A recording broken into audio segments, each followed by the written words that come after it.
Bem-vindo ao Rescue Cast. Aqui, debatemos os desafios enfrentados por resgatistas e socorristas dedicados, explorando suas experiências e destacando a importância vital de cada intervenção. Este é o Rescue Cast, onde a narrativa da coragem se encontra com a urgência da ação. Rescue Cast, criando espaços, salvando vidas.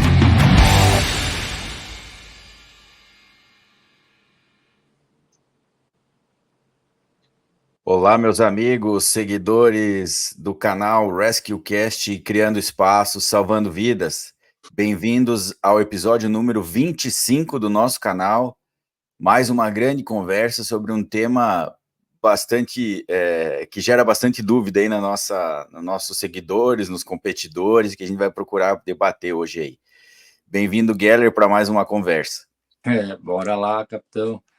Um abraço aí, Beto. É verdade, o avião continua decolando, 25 já. Aí vamos seguir, com certeza. É verdade, quando a gente conversa com o pessoal aí, eles têm inúmeras, mensuráveis dúvidas sobre esse assunto que vai ser debatido hoje. Obrigado, Geller. Bem-vindo, Beto. Episódio 25. Olá, meu amigo. Olá, Geller. O céu é o limite, né? Vamos decolando e não vamos parar. Boa. Mas na verdade, não só eles têm dúvida, a gente também tem dúvida algumas vezes, né? Sim, e cada vez mais, né? Agora cada vez mudam as guias e fichas, a gente fica com mais dúvida ainda. Com certeza. Mas aí, pessoal, para a gente iniciar, né? Você já sabe, mas não custa lembrar que nosso objetivo é fazer um conteúdo voltado para vocês e a tradução do conteúdo acaba vindo pela sua reação aos vídeos, né? Então a gente pede aí que você, se gostou aí, curta do nosso vídeo, inscreva-se no canal, que ative as notificações aí no sininho, que compartilhe conteúdo para que outros colegas aí possam também ouvir e acompanhar debates importantes aí sobre a atividade, né? Mais uma vez também reforço nossos apoiadores, né? As pessoas e empresas aí que têm nos apoiado, que têm feito com que o conteúdo chegue mais adiante aí. Então, obrigado Auto Anchor, Resquad, SOS Sul, Yorn Tattoo, que agora é Vestival Tattoo, nosso amigo aí, tatuador e desenvolvedor das artes que você vê em caneca, em mousepad, em camisetas e em vários outros itens aí, ó. O Beto está mostrando um deles, que agora tá no desafio novo, né? Então a Yorn Tattoo também é Vestival Tattoo. Resgatécnica e Cisbom, apoiadores, e aí nessa última semana nós tivemos a entrada aí também da SOS Santa Catarina, né? A rede do nosso amigo Rubens Biasotto. Ainda não deu tempo, Rubens, mas logo que a gente conseguir, a sua arte estará conosco aqui também no canal, mas desde já, obrigado aí pelo seu apoio, obrigado pela sua confiança no nosso trabalho, para fazer com que o veicular chegue cada vez mais adiante. Bom, qual é o tema que nós vamos trabalhar hoje aqui e conversar um pouquinho com vocês, pessoal? Como eu serei avaliado numa competição, num desafio de resgate veicular. Um dos pontos interessantes de não se ter um roteiro de episódios e temas assim congelado, né, o concretado, é que as dúvidas vêm, a dinamicidade das ações e o que está acontecendo nas ruas é sempre importante trazer no momento adequado, né? E aqui em Santa Catarina, nós estamos no momento em que batalhões ou regiões, ou até mesmo companhia, como o caso que a gente já tem aqui na região de Videira, farão seus desafios regionais. E o fato de ter um desafio regional traz à tona a situação de que muitos participantes dessas equipes que estão lá na ponta ainda não vivenciaram as dinâmicas de uma competição, ainda não perceberam, não têm essa noção muito clara de como serão avaliados durante um processo competitivo. Então, o nosso objetivo hoje é falar um pouco sobre esses critérios de avaliação, de forma bastante geral, mas na sequência, né, Nos próximos episódios nós falaremos exatamente dos critérios de avaliação de cada uma das fichas, retomando aquele nosso projeto da minha equipe, né, para nós podermos fortalecer você, a sua equipe, a sua guarnição aí que está na ponta. E aí, então, falaremos sobre as avaliações, que nada tem de diferente de uma competição estadual, nacional ou até mesmo mundial. Bom, as avaliações, nós já falamos isso aqui em outros episódios também, especialmente no episódio relacionado a protocolo operacional. Elas são baseadas no que a Organização Mundial de Resgate, a WRO, preconiza com seus instrutores, com seus doutrinadores, do que seria melhor para o atendimento de vítimas de sinistros de trânsito, presa em ferragem, nas áreas de comando, na área técnica ou área de resgate veicular, para quem está um pouco mais familiarizado, a gente já explicou isso, mas nunca é demais lembrar, quando nós falamos de avaliação técnica, quer dizer estabilização veicular, gerenciamento de riscos, operação de ferramenta propriamente dita, e avaliação de atendimento pré-hospitalar, a avaliação médica. E cada um desses pontos tem a sua particularidade de avaliação. Nós, de forma bastante breve aqui, vamos explicar isso até para que nossos seguidores e quem nos acompanha consigam entender, de fato, as minúcias, né, por trás das fichas e guias de avaliação da WRO, que são utilizadas aqui no Brasil em nível nacional em competições, que são usadas nos desafios estaduais e que certamente também serão utilizados nos desafios regionais para que haja um alinhamento doutrinário que, de fato, na ponta operacional, no atendimento de ocorrências, nós tenhamos esses mesmos princípios sendo respeitados. Para começar a nossa conversa, eu vou perguntar, então, ao comandante da equipe Condá, né, o Sargento Geller, que já está há um bom tempo aí nessa dinâmica de competição, embora tenha participado já nas outras funções, né, para nos falar, Geller, um pouco sobre a avaliação de comando, na percepção do comandante. Capitão, e para os nossos seguidores, tem uma ressalva importante aí, que apesar da equipe ser dividida nesses 3 pilares para avaliação, em todas as fichas, e isso é um fator muito interessante que a WRO tem na sua forma de avaliar uma equipe, é que ela avalia também como essas 3 partes agem quando é necessário a comunicação e o trabalho conjunto entre elas. Então, esse que talvez seja um ápice da avaliação referente ao que a WRO nos passa.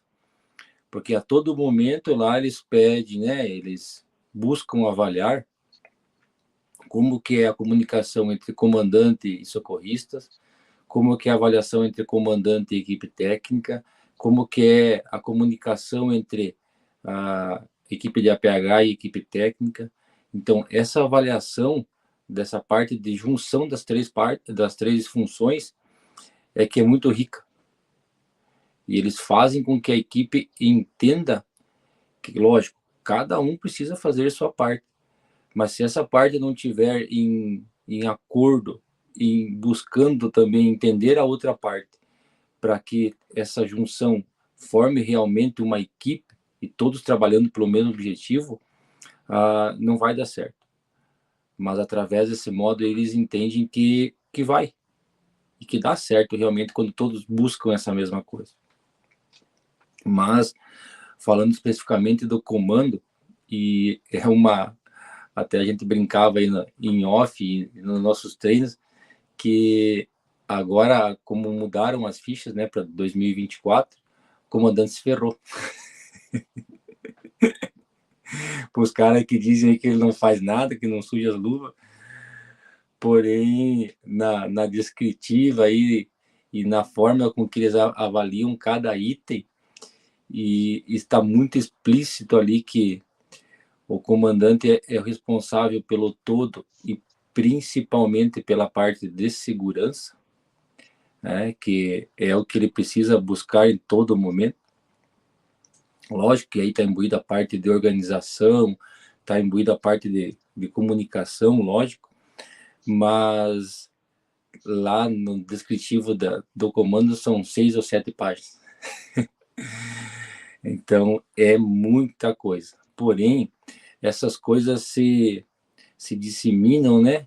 Elas ocorrem, não vou dizer talvez a palavra fluidez não seja a correta, mas elas ocorrem muito tranquilamente durante os treinamentos, durante as provas, porque a gente começa, mas é um monte de coisa. Porém, tudo isso são coisas muito simples.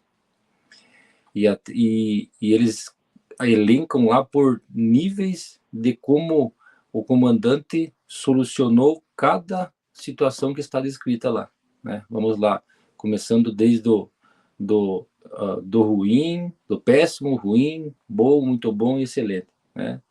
São outros nomes que tem na ficha, mas é uma escala mais ou menos parecida com isso. E lá eles descrevem, né, vamos lá, buscando o excelente, né?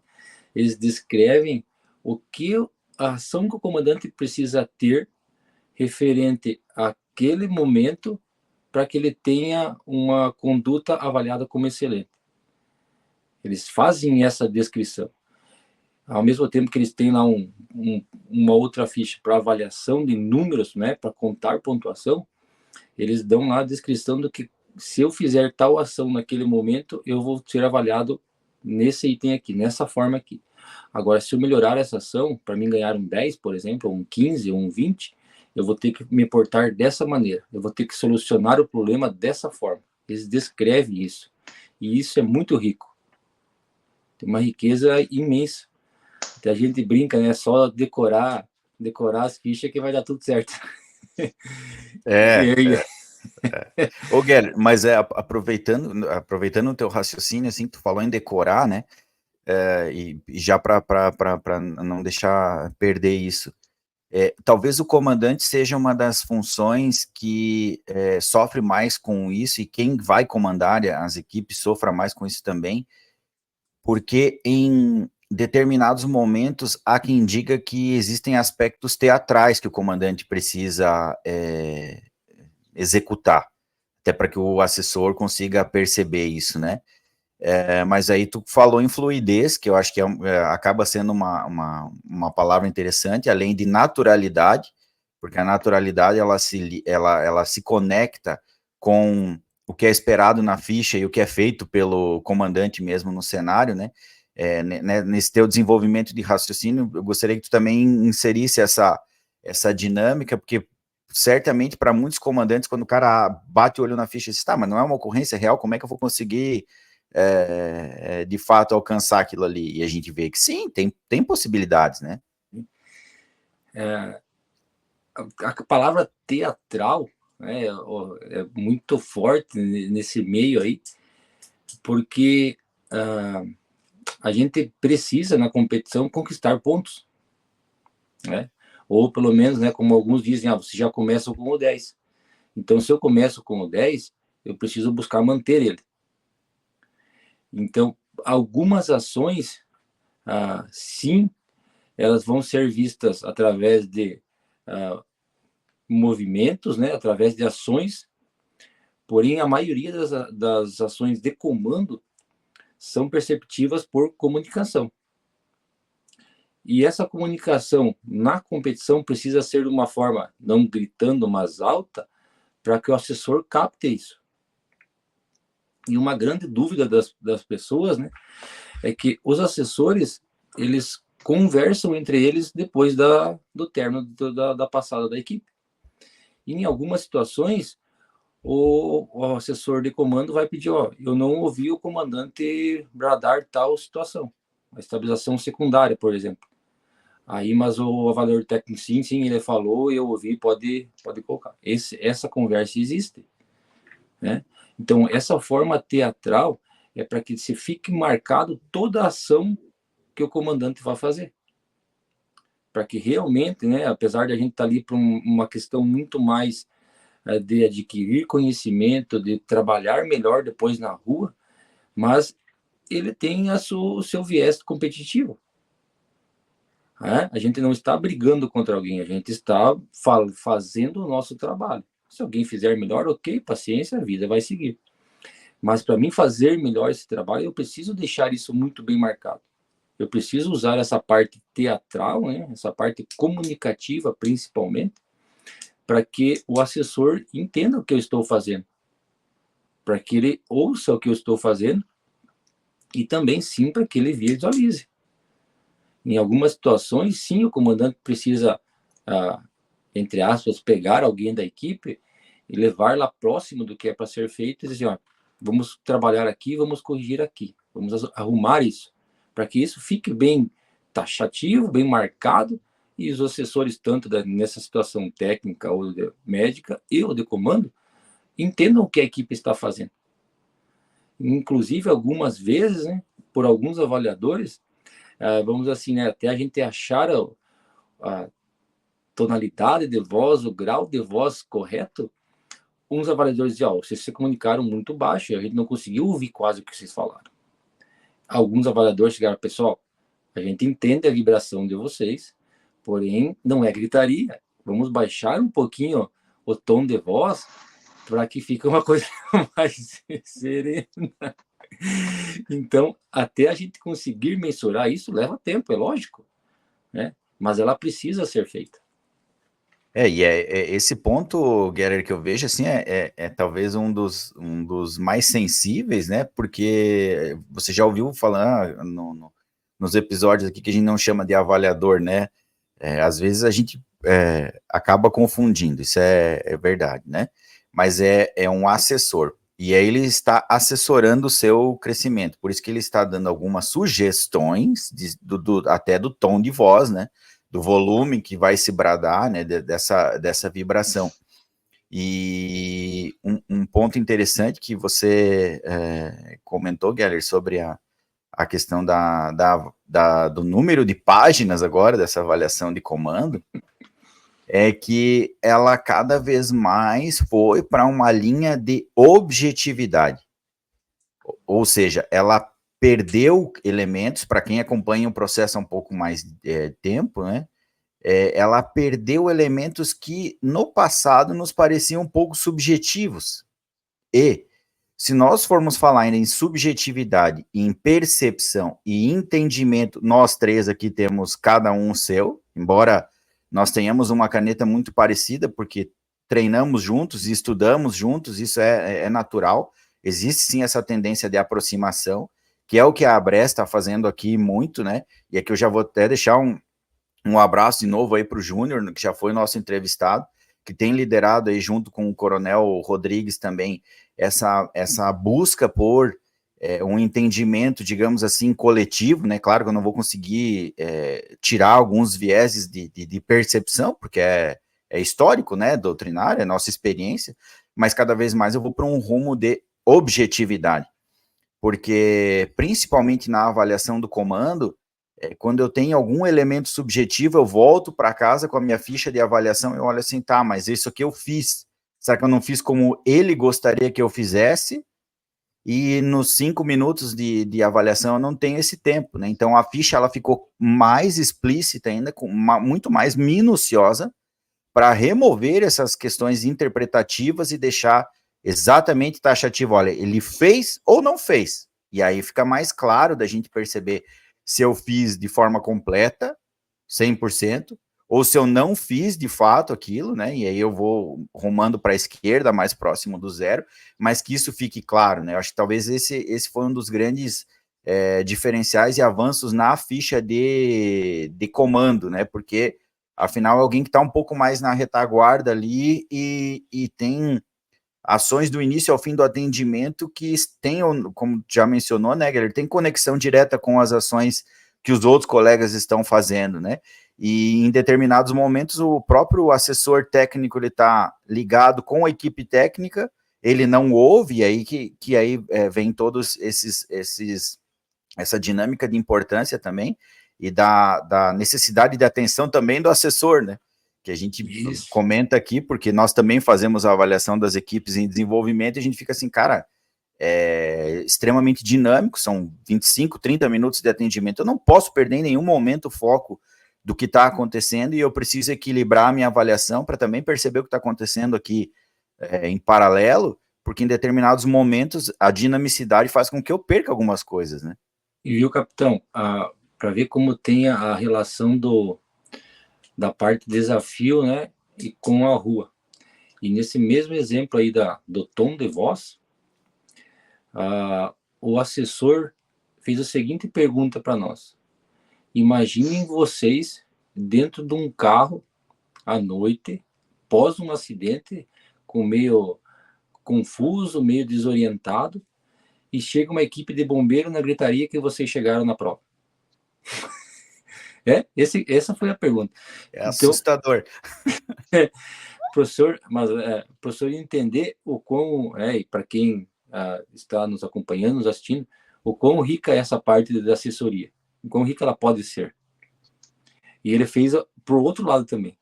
Imaginem vocês na mesma situação e chega uma equipe muda, sem falar nada.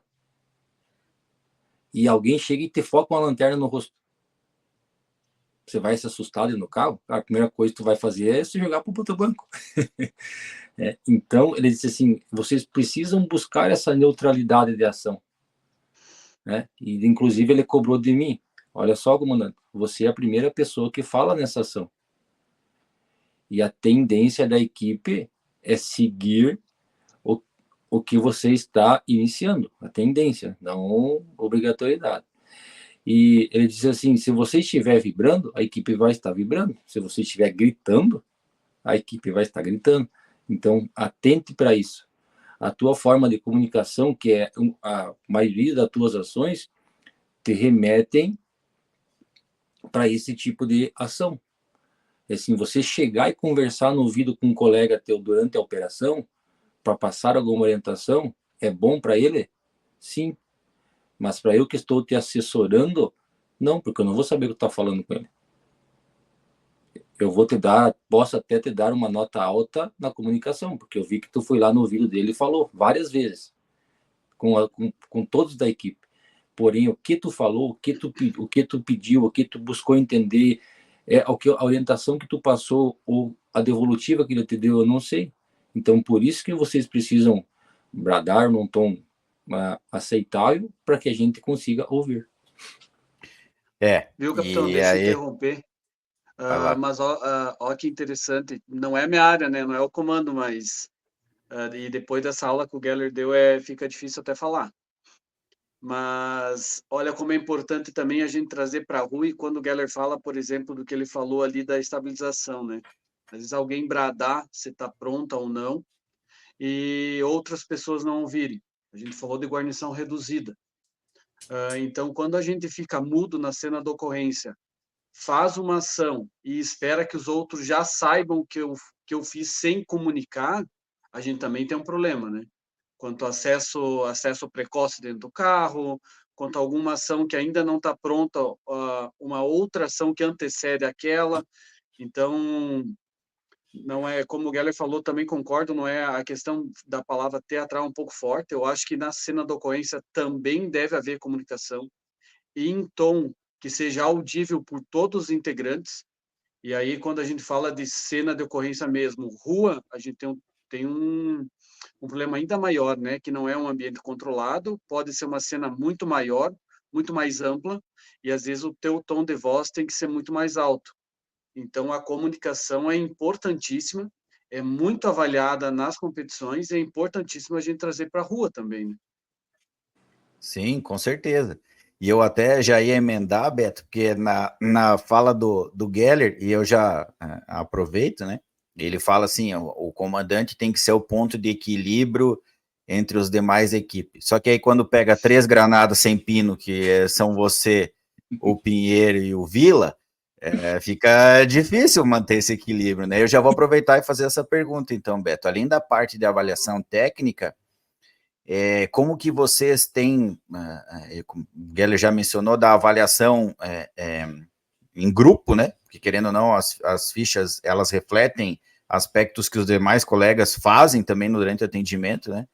Como que você enxerga e quais são os principais pontos da ficha técnica e como que vocês trabalham para conseguir se moldar ao comando e não perder as características ou aquela individualidade que se tem como equipe técnica? É bem complexo, na verdade, né? Porque o comando você tem uma única pessoa, né? E você consegue controlar todas as suas ações, né? A partir do momento que eu estou trabalhando com a equipe técnica, nós falamos em 3 pessoas. Então, eu não consigo controlar o que a outra pessoa está sentindo no momento ou está realizando e do modo que está realizando. Então, eu acho que a gente parte muito de treinamento, muito treino, orquestrar realmente cada ação que a gente vai realizar, orquestrar e deixar pré-definido muitas ações que a gente vai fazer na hora da prova, né? Claro que, por muitas vezes, pela dificuldade do cenário, ou por outras ações que se apresentam, a gente perde um pouco dessa organização, acaba, como a gente diz no popular, aloprando muitas vezes, né? Ou antecipando muitas ações que não deveriam ser feitas, né? Ou fazendo outras que você não anteviu antes ou não treinou para aquilo. E aí um fator de surpresa e por muitas vezes a gente tem que contar com isso, né? E tem muitas pessoas que conseguem reagir sob pressão e dar o seu melhor, né? Tem outras que já travam e aí, lógico, o papel do Geller é importantíssimo, né? Porque por muitas vezes a gente está tão dentro da ocorrência, né? Realizando uma cena específica que o comandante tem que orquestrar e tem que realmente frear ou deixar acontecer e mais que tudo confiar no que está sendo feito, né? Mas a avaliação da equipe técnica ela é bem detalhista, né? Quando o senhor falou antes da nota subjetiva, é incrível, porque eu já tinha até anotado aqui para falar também, né? Dessa subjetividade de notas na avaliação. E agora a gente, em tempo de Olimpíadas, a gente pode ver que todo esporte que envolve notas vai haver questionamentos, vai haver interpretações diferentes, né? Ontem mesmo estava assistindo uma prova de skate, onde nós temos vários árbitros e cada um dá uma nota, né? E aí nesse somatório de notas é a nota do atleta, né? E por muitas vezes até quem está comentando, quem está assistindo, não entende nada e acha que aquilo não foi justo, né? Mas a gente tem critérios, né? E assim é no resgate veicular, né? A gente tem critérios a seguir e por mais que e isso a gente fala para as equipes que a gente treina também e que a gente avalia. Por muitas vezes, por que a equipe que retirou aquela vítima antes, né, ou que retirou aquela vítima, perdeu para uma equipe ou foi menos avaliada que uma equipe que nem retirou a vítima de dentro do veículo e mesmo assim ficou campeã? Então, porque existem critérios para isso, né? Existem a subjetividade, existe a percepção de cada avaliador, tanto é que quando você vai a uma competição, os avaliadores de um box de competição, de uma prova, são sempre os mesmos, para que a gente não haja esse desencontro também. Então, esse cuidado existe entre os assessores, né? Para que a gente se mantenha sempre com o peso de uma caneta, né? Mas existem critérios de avaliação. E com a equipe técnica, né, com os resgatistas, a gente tem muito desses critérios.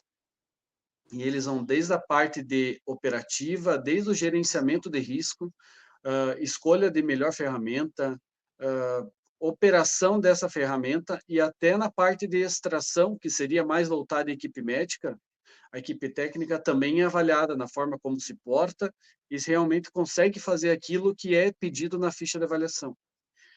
Então, tem muitas coisas subjetivas sim, mas tem muitos pontos técnicos que a gente consegue prever, consegue analisar, e aí da equipe técnica se moldar e treinar muito para que chegue na hora da prova e consiga desempenhar um papel satisfatório, mesmo com todas as nuances que podem acontecer durante essa prova, né?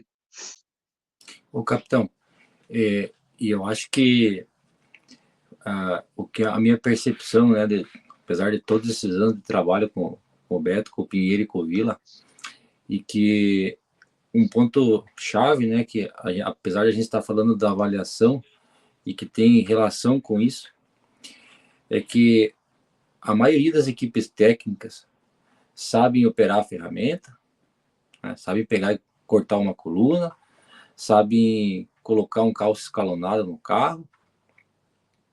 Porém, o que eu percebi deles em todos esses anos aí, além da busca incessante por conhecimento, é na parte de organização.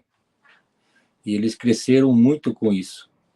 E essa organização veio desses trabalhos, né, de treinamentos, de participação em provas e tudo mais, porque no dia a dia eles não trabalham juntos na guarnição, né? Então eles buscaram isso. Por que eu me refiro, né, porque tem uma ligação direta com a avaliação? Por exemplo, o Alberto Pinheiro ser responsável pela estabilização do carro onde está a vítima. E o De Vila ser responsável por estabilizar o carro que não está a vítima. O que mudou para eles isso? Parte de organização.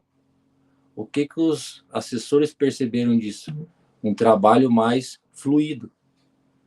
E também pensando em segurança. Então, com certeza, eles conseguiram entender, né? Vamos lá, sendo um pouquinho mais minucioso. Que, se tiver que usar haste nesse cenário, já ter uma pré-definição que o Pinheiro vai usar a haste, vai colocar a haste.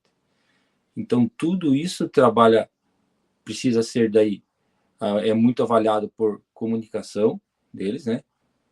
Ele já está pré-definido, mas eles vão se comunicar, eu vou colocar a haste. O assessor está lá ouvindo. Porque aí, o que não ocorre com isso?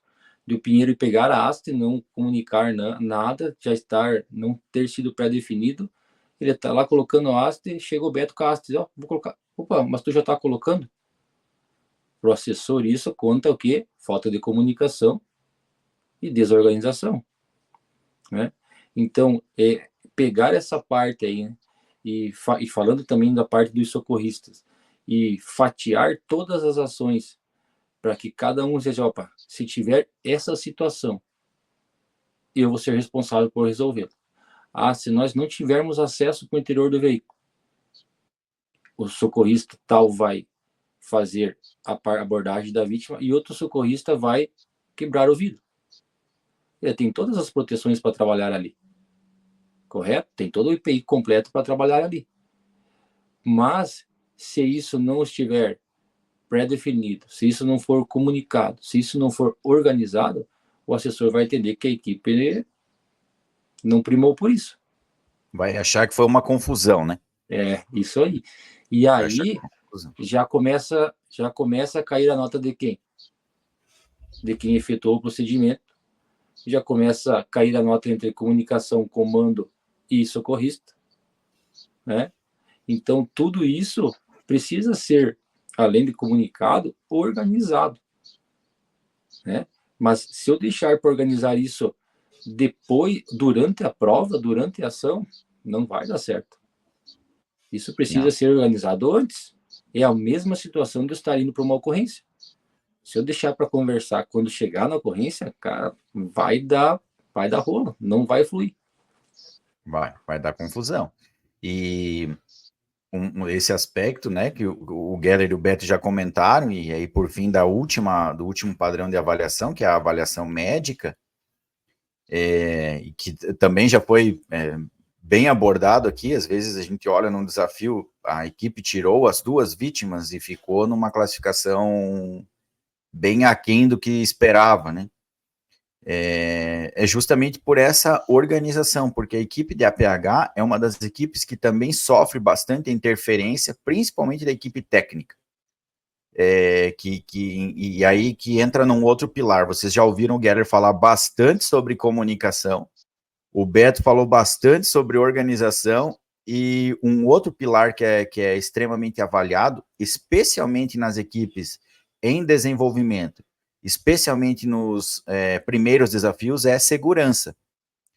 E a segurança tem uma ligação, claro que organização e comunicação também, mas a segurança tem uma ligação pesada com o APH, porque nós estamos falando da segurança, claro, do cenário todo, da segurança do próprio socorrista, que nas fases iniciais, às vezes, se coloca em situações de alto risco, e que derruba a nota dos demais também, a aproximação do veículo sem ele estar estabilizado, toque no veículo sem ter descartado alguns riscos ainda, principalmente o risco elétrico, a segurança dele ao fazer a busca pelo seu primeiro acesso, ou criar o seu primeiro acesso relacionado à quebra ou gerenciamento dos vidros, né? Mas o socorrista, nos últimos anos, e que talvez essa ficha de avaliação tenha sido preponderante para nós entendermos o APH aplicado ao veicular, porque nós tínhamos, sim, as ações de APH dentro dos cursos e dentro das nossas formações, mas eram extremamente dissociadas. Então, num curso de resgate veicular, nós avaliávamos comandante e resgatistas, mas o APH era um pouco coadjuvante, porque eu já tinha um curso específico de APH. E com essa ficha de avaliação de APH, nós inserimos no socorrista a necessidade vital dele estar desde as primeiras ações do atendimento já ligado com a equipe de comando e técnica, desde dimensionamento de cena, em que ele já é avaliado para poder depois repassar cinemática do trauma, para que ele veja de forma precoce tipo de encarceramento, mesmo que de fora do veículo, a confirmar ainda no seu acesso, que ele já consiga perceber isso, que ele já se posicione no local inicial para fazer essa primeira abordagem, visual, verbal com a vítima. Então, a avaliação do socorrista, ela ultrapassa e muito a avaliação do corpo humano da vítima. Vai muito além disso, né? Então, talvez esse seja um dos principais pontos em que a gente tenha um ganho ou uma diferença tão grande em relação ao como eu serei avaliado no APH. E às vezes, né, a gente já sabe, tem equipes que algum dos integrantes do resgate veicular diz o seguinte: eu já participei do trauma. Legal, a ficha é muito parecida do ponto de vista de atendimento da vítima, só que a inserção desse socorrista na equipe de resgate veicular é totalmente diferente. Ele tem outras atribuições, ele tem outros riscos, ele tem uma necessidade de percepção sobre temas diferentes daqueles que ele viu no trauma, e principalmente, que já foi mencionado aqui pelo Geller também, na questão de fragilidade emocional da vítima. Ela se encontra num momento complicado, e não é só a vítima real, né? A vítima aqui nos desafios, ela também muitas vezes se encontra em situações complicadas. Tem gente que descobre que é claustrofóbico no evento, e aí coloca ele no meio, né? O montador de cenário foi lá e pirou a cabeça e socou o teto para baixo, não tem espaço para a vítima entrar, ela tem que fazer um contorcionismo. Ela está no momento de fragilidade, que aí entram aspectos de humanização de atendimento, de chamar a vítima pelo nome, de informar, né, a questão da lanterna na cara, de informar os procedimentos que virão na sequência, de tranquilizar, de proteger, claro, né, a segurança relacionada ao uso de escudos, ao uso de proteções maleáveis, mas principalmente o conforto emocional de alguém que já está numa situação de fragilidade, que precisa ser bem assistido, e é por isso que muitas vezes as equipes tiram as vítimas das ferragens, mas tem uma avaliação de APH baixa, porque não conectaram esses pontos iniciais no atendimento, primando só pela saída dela do carro, que de fato a gente já sabe que não é o vital, né? Capitão. Eu vou fazer contar uma experiência que a gente teve enquanto Condá no nosso início, lá em 2018, e vai bem de encontro a isso que o senhor falou do cara que participa só do trauma, ou da pessoa que não está habituada com o resgate veicular, mas é muito bom, teoricamente. Aqui eu já deixo um abraço para o enfermeiro Alcione do SAMU, que já foi citado em outros episódios aqui, até o Geller também citou ele. Cara, uma pessoa, enfermeiro emergencista, trabalha no SAER-SARA, que é um serviço aeromédico aqui em Chapecó. E como a gente estava precisando quando a gente montou a equipe em 2018, de pessoas para trabalhar com a PH, e a gente não teve dificuldades em encontrar dentro do bombeiro, a gente convidou o Alcione para participar. Era nosso amigo e tal, e, cara, um conhecimento teórico e técnico absurdo, tá? Muito bem resolvido, porém, a dificuldade que ele teve e que nós tivemos para colocar entre aspas, né? Mas para a gente colocar ele dentro da equipe e dentro do sistema que era uma equipe de resgate veicular, e para ele se habituar àquele trabalho foi gigantesca. Então foi muito treino, muita dificuldade, porque ele não estava habituado com aquilo, né, com aquela rotina. Ele sabia muito bem tratar a vítima, avaliar a vítima, tinha um conhecimento muito maior que qualquer um da equipe que estava lá naquele momento, porém faltava aquele trato de lidar com os agentes externos àquela vítima, né? Que é o que a gente encontra no APH, né? E principalmente no resgate veicular, né? Que é ferragem, que é gerenciar risco também, que é ver a segurança também do cenário e da vítima, né? Então a gente teve muita dificuldade também, e isso tem que ser muito bem treinado, né? E viu, para capitão e para quem nos ouve e assiste, e enfim, eu e o Beto não somos experts na parte da PH, a gente estuda um pouco, mas o que nós percebemos, né, nessa fala do senhor, que dá para juntar com o Beto, nas avaliações que a gente ouviu dos assessores, né, nas provas, nos eventos, enfim, em conversas e treinamentos que a gente já participou, que além de eu saber fazer um X, A, B, C, D e E muito bem feito, eu não posso esquecer da parte humana, da humanização do atendimento. Porque, pensem bem, boa parte das vítimas, né, que são escolhidas para trabalhar nos eventos, buscado parcerias com universidades, né, com o pessoal da área da saúde. E eles não têm noção nenhuma do que é o trabalho, né? Apesar de serem feitos treinamentos com essas pessoas, explicado tudo mais. Só que, e mesmo nós, nos colocando como vítima, se alguém for trabalhar com uma serra sabre, que é uma ferramenta espetacular, mas é extremamente barulhenta, e nós não formos avisados, quando começar o barulho, a gente vai dar uma saída para o lado. Opa, o que está acontecendo aí? Imagine para uma pessoa que nunca viu aquilo, né? Então, nessa parte de humanização, se o socorrista não, né, não pensando na pontuação, mas tendo essa relação, assim, ó, fulano de tal, nesse momento o pessoal vai fazer um corte no teto, vai fazer bastante barulho, porém, tanto eu como o senhor, como a senhora, estamos protegidos. É seguro fazer esse trabalho, porém ele é muito barulhento. A pessoa, opa, vai entender. O bombeiro está aqui realmente me atendendo, realmente buscando fazer esse trabalho bem feito. Então, o que eles falam bastante? Que a mecanização do atendimento é ruim. Dá a entender para eles que eles estão ali só pensando na nota. E não é isso que a gente busca com o desafio. É lógico que todo mundo quer ir bem, né? Quer tirar uma nota muito boa.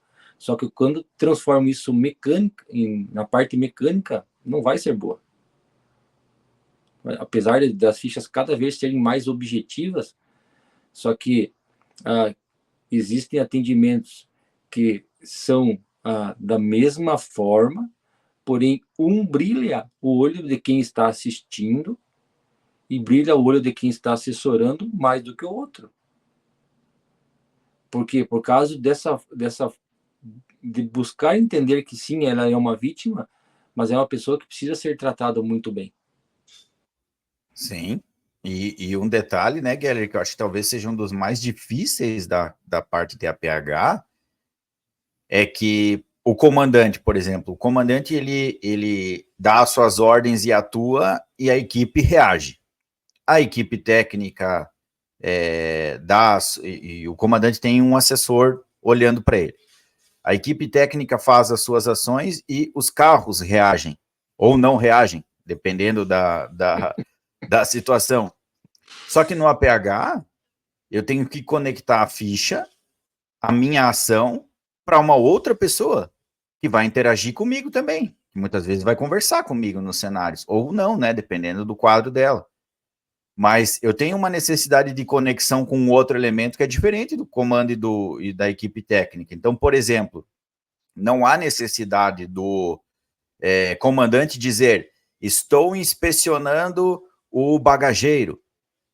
Assim como não há necessidade do técnico dizer que estou colocando uma haste de estabilização para neutralizar o movimento do veículo de tombamento.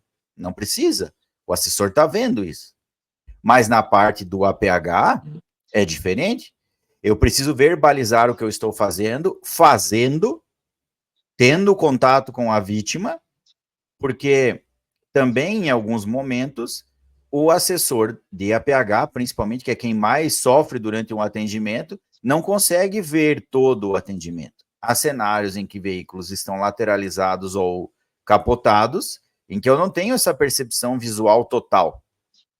E mesmo nos cenários em que eu tenho, essa conexão da avaliação, ela demonstra para o assessor de APH que eu conheço o protocolo, que eu conheço as ações, as etapas a serem realizadas, e que mesmo de fora do carro já estou conseguindo preencher, como é o caso do X, né? Como é o caso do nível de consciência, eu já consigo entrevistando a vítima do lado de fora do carro para ir conectando isso, né? Então, esse talvez é um dos pontos mais difíceis de ser conectados do APH, porque eu tenho uma necessidade de interação grande com outra pessoa. E que essa pessoa, e aí talvez é a maior riqueza da intervenção com profissionais, né, com estudantes de enfermagem, técnicos de enfermagem e médicos, né, ou outros cursos da área da saúde, é porque eles têm a noção do que é o corpo humano, mas elas não têm a noção do que é um resgate veicular, e elas sentem, sofrem da mesma maneira e reagem de uma forma para o nosso socorrista, sem termos técnicos, sem nada disso. Ele diz que sim, que não, que sente o que não sente, que dói o que não dói, e isso vai fazendo o atendimento ser levado com a construção de um cenário, que é onde eu já entro num outro ponto também da avaliação. Os cenários em que as equipes serão avaliadas também tem um nível de dificuldade, isso vai ficar para o episódio depois, para nós falarmos sobre todos eles, né? Mas o cenário já é posto para essa vítima, no sentido de dizer para ela o seguinte, você terá esse quadro. Se a equipe buscar, você vai falar essas coisas. Se a equipe não buscar, você não vai falar nada. Isso é a necessidade de interação e de intervenção, que é diferente do comando e do técnico, e por isso que é uma avaliação extremamente difícil de se conquistar uma pontuação máxima, né, ou quase próximo do máximo, né, como a gente já tem alguns exemplos aqui no estado, né, de duplas aí de socorristas que são fenomenais, que conseguiram bater lá em cima, né, a gente pode falar mesmo aí dos meninos da Condá, o pessoal de Concórdia, que tem uma avaliação extremamente sistematizada, bate sempre lá em cima, que consegue fazer essa conexão. E aí, por que normalmente essas duas duplas, as duplas da Condá e as duplas da Concórdia Rescue Team têm sido tão bem avaliadas nos últimos anos, né? Não que as demais não sejam, mas que essas chegam lá em cima do ponto de vista de avaliação, porque conseguiram conectar o elemento humano. E não é uma avaliação mecanizada, não é algo decorado do ponto de vista de etapas, chamando a pessoa pelo nome, conversando com ela, confortando ela, dando aquela devida atenção. Então, esse é um critério de avaliação de APH que também é extremamente importante, né? E aí... Capitão, tem um exemplo que a gente visualiza, né? Já viu os guri comentando e também assessores nos debriefing falaram, né? Porque alguns parâmetros são passados pelo assessor, né? Sobre a situação da vítima. Alguns são passados pela vítima, outros pelo assessor. E aí quem está avaliando a vítima lá olha para o assessor e diz pulso. E o assessor, tá, pulso. O que tu quer saber? Daí eles, não, a vítima tem pulso? O assessor vai dizer, tu sabe checar o pulso da vítima? Ele vai dizer, sim, eu sei, então cheque. A vítima tem pulso? E isso é uma instigação para eles que se torne menos mecanizado e que a pessoa que está realizando demonstre que sabe fazer a ação. Porque lá na rua, ele não vai ter um assessor do lado dizendo, não, a vítima não tem pulso, a vítima tem pulso. O coração dela está batendo a 90 repetições por minuto. Lá na rua ele vai ter que fazer? Lá na rua ele vai ter que saber checar. Então, algumas ações são verbalizadas, precisam ser verbalizadas, mas também precisa botar a mão na massa, como a gente diz.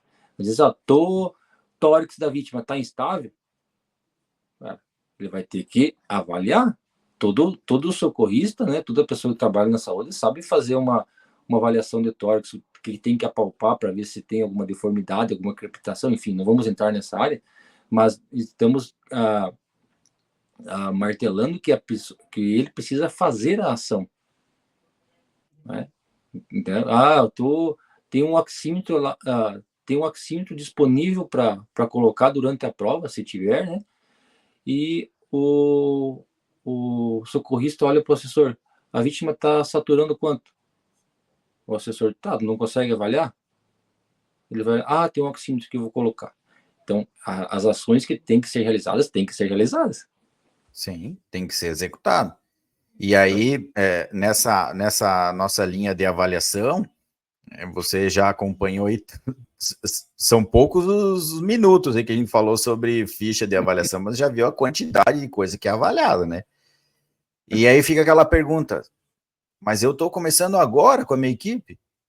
Estou conhecendo agora as fichas e guias de avaliação e vou ser avaliado da mesma maneira? E pior ainda, vou pegar aqueles cenários mirabolantes, lá um carro em cima do outro, parece que foi uma ação pós-bombardeio e eu vou ter que fazer a intervenção. Bom, tudo isso é analisado de forma gradual. Então, os cenários, eles são montados de forma com que as equipes entendam a dinâmica de entrada no processo de competição. Tudo é feito de forma gradual, de forma também a trazer as pessoas para dentro do processo, porque a gente entende isso também na competição, que a frustração total, ela não é legal. A gente tem que entender, tem que ir começando aos poucos a dinâmica, ninguém conhece da noite para o dia, então isso vai sendo construído. Mas do ponto de vista de avaliação, todo assessor no desenvolvimento ou na análise de equipes em desenvolvimento ou em cenários de início, como são os que a gente vai ter aqui no estado regionalizados, trazem para os 3 pilares de avaliação, comando técnico e APH, 3 princípios também, que são observados em todas as etapas do atendimento que nós já mencionamos aqui. Comunicação, organização e segurança. Dentro de cada uma dessas etapas, cada uma das funções tem a sua necessidade diferente em relação à comunicação. Algumas são para toda a equipe, outras são bidirecionais, outras são tridirecionais, vai para todo mundo. Às vezes eu tenho uma comunicação que é só entre a equipe técnica, às vezes eu tenho uma comunicação que é só entre os 2 socorristas, às vezes eu tenho alertas do comando que é para toda a equipe, às vezes o comandante vai falar só com o socorrista. Então, isso, comunicação. Organização, eu tenho organização desde o início do atendimento, eu tenho organização sistematizada das etapas, de saber que uma ocorrência está fluindo, está progredindo de forma adequada, eu tenho organização de área de trabalho, eu tenho organização de entendimento das funções que estão sendo feitas para não atropelar o meu colega, ou pior, né, para não esperar ser demandado toda vez pelo comandante, o cara ficar parado esperando ordem, isso também é organização tática do atendimento. E depois o principal que se avalia numa competição inicial, que é segurança. Mas segurança em todos os sentidos, desde o primeiro pé que se coloca dentro do box de competição. Segurança pensando primeiro em verificar num círculo 360 quais são os riscos ou dificuldades que vão ser encontradas ali, conseguir gerenciar esses riscos, depois conseguir me aproximar de forma sem ser mais uma vítima no atendimento. Então, a segurança, ela permeia todas as ações do início ao fim do atendimento. Esses 3 pilares sempre vão ser avaliados. Aí, claro, né, quando a gente fala em em relação a peso de caneta, e aí o Geller até bem lembrou isso, e para quem participou, né, e viu aqui na Semper Vigilis uma operação que a gente fez com os alunos em formação, no curso de formação de praças, nós tínhamos o mesmo padrão de manobra, mas 2 equipes de avaliação distintas, com diferentes percepções. E aí ficou notório que em relação à caneta, algumas equipes ficaram da metade para baixo e outras da metade para cima, analisados exatamente pelo mesmo box, né? E isso nos mostra o quê? Que na questão de percepção de avaliação, quando eu ainda tenho alguns elementos de subjetividade, eu tenho esse problema mesmo avaliando segurança, comunicação e organização, que foi aquilo que a gente preconizou lá na época, né? Então, para você que vai começar, para você que está montando essa equipe, que vai participar de um desafio, coloque sempre em cima da mesa esses 3 princípios. Ao pensar no seu atendimento, ao fazer o seu treinamento, dentro de cada uma das etapas do atendimento que você fará, busque entender desses 3 pilares onde que cada um tem a sua intervenção. Que aí, com certeza, vai ficar mais fácil de entender o processo e os resultados claramente serão alcançados, porque quando eu consigo respeitar os 3 em todas as etapas, a progressão acontece e o resultado final é bom. Ô, capitão, mas aproveitando essa deixa aí de que as equipes, né, que vão começar e a participar desse sistema competitivo, né, de desafio, apesar de nós treinarmos muito aqui, de fazermos muitas passadas, muitas manobras, e debatermos sobre elas e conversarmos sobre, no momento que a gente mais aprendeu e mais evoluiu como profissional e como equipe, foram nos debriefings após as provas. E olha que a gente teve vários que nos botaram para baixo, né? Não porque eles queriam, mas pelas ações que a gente teve durante as manobras. Só que o que a gente buscava? Pessoal, peraí, eles nos passaram que nós fizemos errado isso. Como que nós vamos corrigir isso? E a gente lembra que fez errado, que realmente é condizente com o que eles nos passaram no debrief. E como tem essa parte assessoria, eles assim, busquem pensar para melhorar a situação dessa forma aqui. Tentem treinar dessa forma. Se não resolver, que eles dizem, nos liquem que a gente vai conversar. Mas normalmente resolve, normalmente. Então, é isso que é muito, que tem a riqueza, né? E que faz com que, assim, cara, nós fomos lá, a gente entendeu que fez uma baita prova. Porém, para os assessores, a gente cometeu vários erros que baixaram nossa nota. E nós não ficamos entre os melhores. Ok. Mas, depois disso, a gente precisa refletir por que aconteceu isso e juntar com o que os assessores nos passaram para melhorar. E realmente é onde a gente tem um olhar diferente, uma visão, por exemplo, de um assessor lá do Alagoas, lá do Rio Grande do Norte, né? Com percepção diferente, com conhecimento diferente, e que em momento nenhum vai passar algo para que a equipe diminua o seu rendimento. Bem pelo contrário, só vai passar para que ele busque aumentar o rendimento. E Exatamente. outra coisa também, Geller, é importante salientar na hora da avaliação que a equipe é constituída por 3 pilares, né? Então, a nota da avaliação também vai ser constituída por esses 3 pilares. Então, de nada adianta eu ter os melhores técnicos ou os melhores socorristas ou o melhor comandante do mundo se eu não trabalhar em conjunto e pelo melhor da vítima e pelo melhor da equipe, né?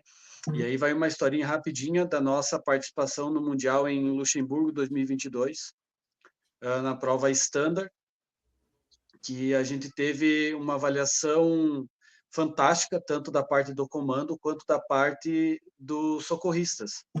Porém, nós abreviamos algumas etapas de segurança, de estabilização, de proteção, então pecamos muito na parte técnica para abreviar a retirada dessa vítima dentro do carro, porque a gente gostaria de tirar uma vítima no Mundial, né? E a gente gostaria de ir bem na prova. retiramos a vítima, vibramos e tudo, mas quando a gente pegou a ficha, a gente viu a realidade, né? No início ficamos chateados, bravos, não concordamos, aquilo estava errado, e depois, revendo a prova, conversando com a cabeça fria, a gente entendeu realmente que o que a gente fez naquele momento, em abreviar a etapa, em não fazer e não prezar pela segurança da nossa equipe, por não prezar pela segurança da vítima, aquilo nos tirou pontos valiosos. Então, de nada adiantou para a equipe o comando e os socorristas serem nota 8, 9, se a equipe técnica foi nota 5, 4. Então, é um conjunto, é um somatório. Então, assim como é num esporte coletivo, de nada adianta tu ser o artilheiro da tua equipe se a tua equipe estiver na zona de rebaixamento, né? Ou estiver no meio da tabela. Tu não vai ganhar nada. Nada. Tu vai ganhar um prêmio pessoal, né? Uma valorização pessoal, e não o que a gente espera, que é o melhor para a vítima e o melhor para a equipe. Já agradeceu ele, Guilherme? Pega e agradece agora.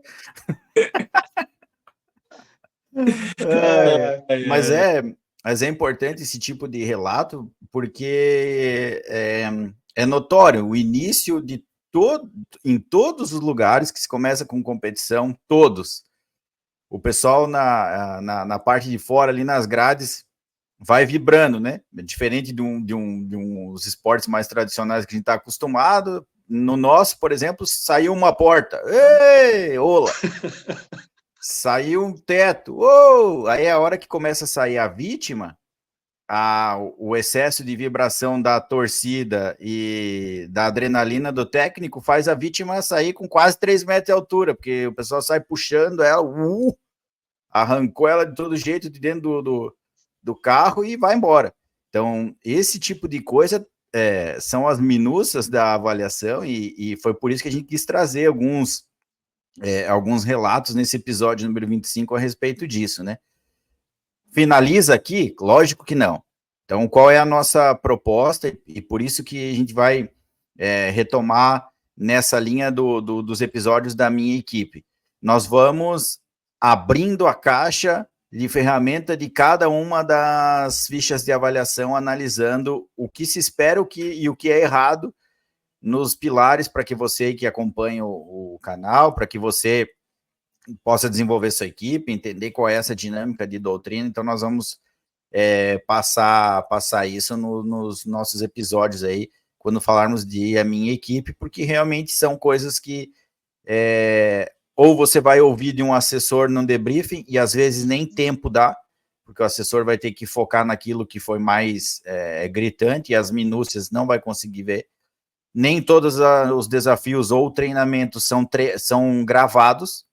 Se você tiver uma gravação e uma avaliação posterior, fica mais fácil de perceber e de avançar em relação a esses conceitos, mas se você não tiver essa possibilidade de usar o VAR, não vai dar certo, que vai ficar aquela ideia, um vai dizer que fez, outro vai dizer que não fez, e às vezes até dentro da própria equipe vai ter essa interferência aí de comunicação, e é por isso que a gente vai trazer à tona esses conceitos.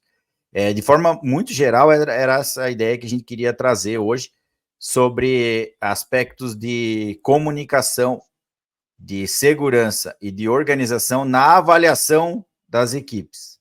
Lógico que as equipes são avaliadas em outros tantos conceitos, mas para quem está começando no processo, esses 3 são os primordiais e certamente vão fazer com que você tenha um bom desempenho nas suas primeiras competições. Agradeço aí, Geller e Beto, pela nossa conversa, nesse nosso episódio número 25. Agradeço a cada um de vocês aí que nos acompanhou até o final desse episódio, deixando aí mais uma vez o convite para que curta, inscreva-se no canal, ative as notificações e compartilhe o conteúdo, porque realmente nós buscamos criar espaços para salvar vidas, espaços de debate, espaço de aprendizado, espaço para que possamos aqui debater e apontar com maturidade os nossos erros, aquilo que a gente já entendeu que fez errado, que no momento às vezes não concordou, mas que depois, com a cabeça fria, a gente acaba entendendo, né? Então faz parte, tudo isso faz parte do processo, e que bom que você nos acompanha aqui e também pode viver dessa forma assim. Show? Geller, Beto, brigadão. Todos vocês aí que nos acompanharam, nos vemos em breve no episódio número 26. Até lá. Você acompanhou a mais um episódio do RescueCast. Curta e compartilhe nosso canal, porque o conhecimento salva vidas. Até breve!